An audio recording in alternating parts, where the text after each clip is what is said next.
Yo, what's up out there guys, it's your boy Prince back here with another video. Now, build 42.20.1 and build 42.20.2 stable hotfix just released, and it kind of addresses some really huge multiplayer issues. I'll be going over each one and explaining exactly what fixes they made. Now, real quick before the video starts, make sure you like and subscribe if you are new here as well. I'll be covering all things Project Zomboid related, such as news, upcoming changes, and of course the Apocalypse RP server news as well. We just hit 7k subs and our new goal is 7,100 subs. So if you'd like to help a brother out, the best way to support is simply watching the YouTube videos and joining the Discord community as well, where we just recently hit 800 members. We've managed to gain over 700 members in less than 2 months. So I'll make it a habit to shout out a random member of the community in every single video I upload. And without further ado, let's get right into the video. Also, before we get right into the video, special shout out to our supporters. Our supporters make sure that we're able to keep the server running for as long as possible. Before we get into the video, we'll start things off with some community clips and screenshots. No, I don't have any music played. Does anyone know Country Road? I wish. Nice. Is this it? What the fuck? That was in my mind.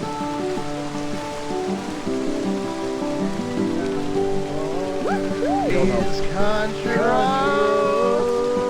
Take me home to the place I belong. West Virginia, Mountain Mama, take me home. Country road.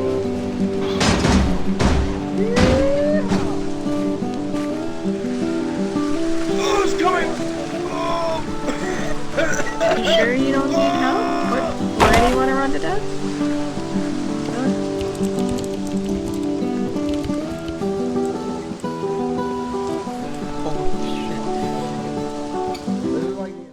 So as you know, build 42.20.1 stable hotfix was released a few days ago, and it's just kind of came out of the blue. The hotfix addresses a lot of multiplayer issues that has seemed to be an issue now. From personal experience, I learned that having a huge server with a bunch of people on it seemed to have caused memory leaks. And when you exceed a certain amount of memory, then your server will just basically crash. So in order to counteract that, we would basically set up multiple restarts throughout the day, so it doesn't overload, and you know, on every restart the memory would go back down to where it should be. However, with the build 42.20.1 stable hotfix, they seem to address this issue along with a few other ones. So while this update should not break saves, if you encounter any bugs, please ensure you can replicate them on a fresh save with no mods installed before reporting them to the Indie Stone. As far as multiplayer goes, they improved Lua checksum validation for multiplayer. Now, this is an anti-cheat that can produce false positives for people and kick them out. So hopefully they improved the Lua checksum validations and people will not get randomly kicked for no reason. They fixed an issue that caused significant performance problems with chunk unloading on multiplayer servers.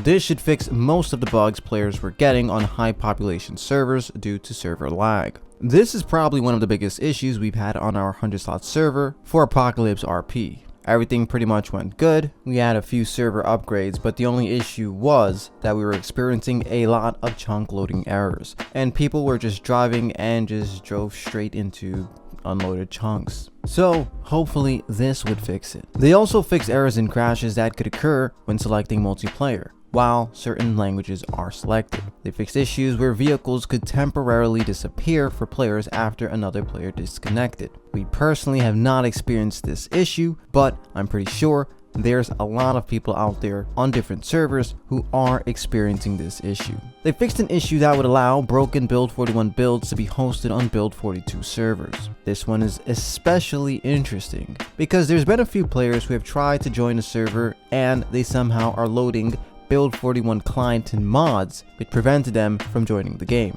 I myself, even though I know that I have unsubscribed from all of my mods, once you go inside the folders, I was able to find some old build 41 folders that still existed on my local files. So hopefully this addresses the issues. They also fixed an issue where players switching from build 41 to build 42 could be met with the missing menu. I actually know exactly what was causing this because I had the similar issue for an entire day, and it was driving me crazy trying to figure out exactly what it was. Turns out it was an old cheat mod. I don't know if you guys remember the old build 41 cheat Phoenix menu that you could use to replicate admin without going in debug mode for single player. Basically, it seemed to be outdated, and every time you load it into your game, your entire menu was missing and there was nothing you can do. So after I uninstalled it, basically my menu came back. Now, there are some fixes that they have made. They improved memory usage by reusing discarded world data. I'm not entirely sure how this will work out, but anything that tackles the whole memory usage issue is a plus and a step in the right direction. Mostly important, they fixed an issue with memory leak that could occur and lead to performance degradation and crashes over time. If you continue to encounter an out-of-memory error in new saves, please submit a bug report with your logs and profiler video from debug so the team can investigate. Now, this one was one of the main issues we've been having with our multiplayer server. As you know, we've managed to get an 100-slot server, and though that's all fine and dandy, it uses a lot more memory and a lot more CPU power. So, in a nutshell, basically, what exactly was happening is that our RAM was set to 48 gigabytes. Now over time, the memory would gradually increase. It would go from 48 to 50 to 52 to 55 to 57 to 60, all the way to 64 and beyond, until it basically just crashed. And we noticed that this happened around the same time every single day. And after reaching out to Indifferent Broccoli, they suggested that we set up timers for more frequent resets. So to kind of counteract that, we've been using 3 daily restart timers to prevent out of memorying, and it seemed to have been working. But now this fix also addresses this issue. Now, I do want to state when reaching out to the team over at Indifferent Broccoli, they wanted to let me know that the team back in Indystone cannot guarantee that this will help already existing saves. So we're honestly not sure that this will actually help us at all. Our server is an existing save, this isn't a new one. So in order to do a new save, we'll have to do an entire hard wipe, and everyone on the server would lose their progress. So that is something that we will be discussing. However, at the moment, I'm pretty sure we won't be taking this route. Unfortunately, it's just there's too much stuff on the server to just get rid of.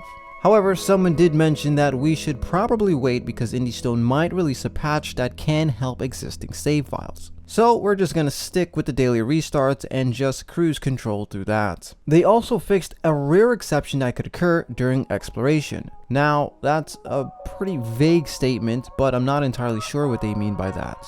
Now, there were a few technical debug issues that they did address. Now, according to Lemon, who's the modder on my community, they added the ability for mods to write JSON files. Now, as a layman, I'm not entirely sure what this means, but apparently it's very big for the modding community. I'm pretty sure it grants them more leverage to do certain things in certain situations. So we'll see how this turns out for the modding community in the long run. We might actually do a video where we sit down with Lemon and ask him what exactly this change entails. So stay tuned for that. They also fixed % symbols handling in translation files. Mod translations should use percentage to display percentage characters.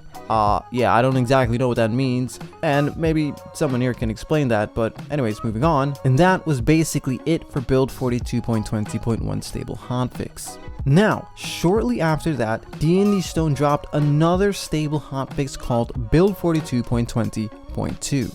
Now, build 42.20.2 stable hotfix states, while this update should not break saves, if you encounter any bugs, please ensure you can replicate them on a fresh save with no mods installed before reporting them to the team. Here we have a technical and debug change. They fixed percent symbols handling in files. Mods should use percentage to display percentage characters. They also added a temporary workaround that's implemented to allow both methods of processing. However, mod makers should update their mods to use the new system going forward, as this workaround will be removed in the future unstable updates. They also said error logs will be populated, highlighting the error so mod makers can see what needs to be updated going forward. They fixed quick tips displaying percentage as percentage, and they added memory debug information when showing FPS debug info. Now again, I'm not entirely sure what this means, but apparently it was important enough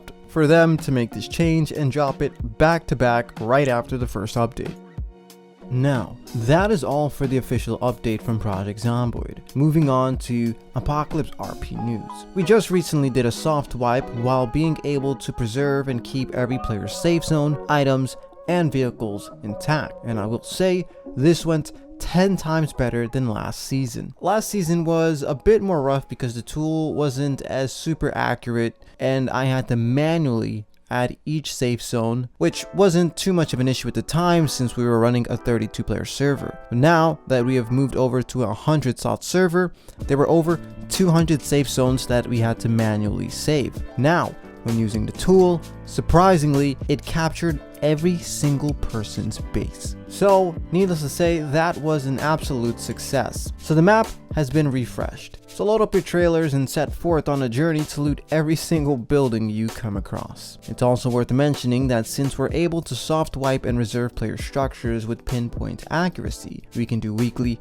refreshes, where the zombie population can be reset to all-time highs weekly, making this far more interesting for survivors. It's also worth noting that action interruption has been fixed. It was reported that when one player reads a book and another player stops reading a book, then it would end the interaction altogether and you would get that green bar above your name kind of loading and not doing anything. So we added a fix to address the Java command for this, and we seem to have fixed that as well. Rain collectors was another big multiplayer bug that we even had occur even last season, and that has been fixed as well. The RP mode has gotten a significant overhaul, including a bunch of chat functions, mailing system, diaries that drop on death, profiles now save for everyone that's met and can be read anywhere anytime, along with some other minor tweaks. After the wipe, a zombie population is set to a new maximum all-time high, which sprinters have been turned down to compensate for the adjusted population. There's also been several bug fixes, including invisible players, XP recovery issues,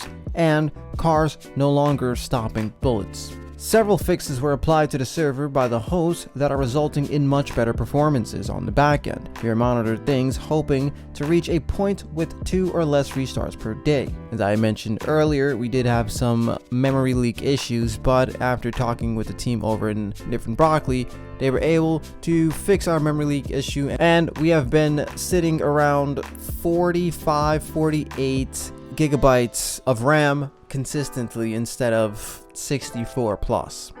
A few upcoming changes include more backend mod tools, Survivor of the Week, Slayer of the Week, and of course our underground bunker experience. Now, just briefly touching on our underground bunker experience. There's been a lot of questions asking us how exactly we plan to execute this, how exactly the underground bunker will look, what time it will happen, stuff like this. And for the most part, we do want to keep it a secret a little bit, so you will simply have to stick around and find out. My name is Prince, and thank you so much for tuning in. Don't forget to like and subscribe for more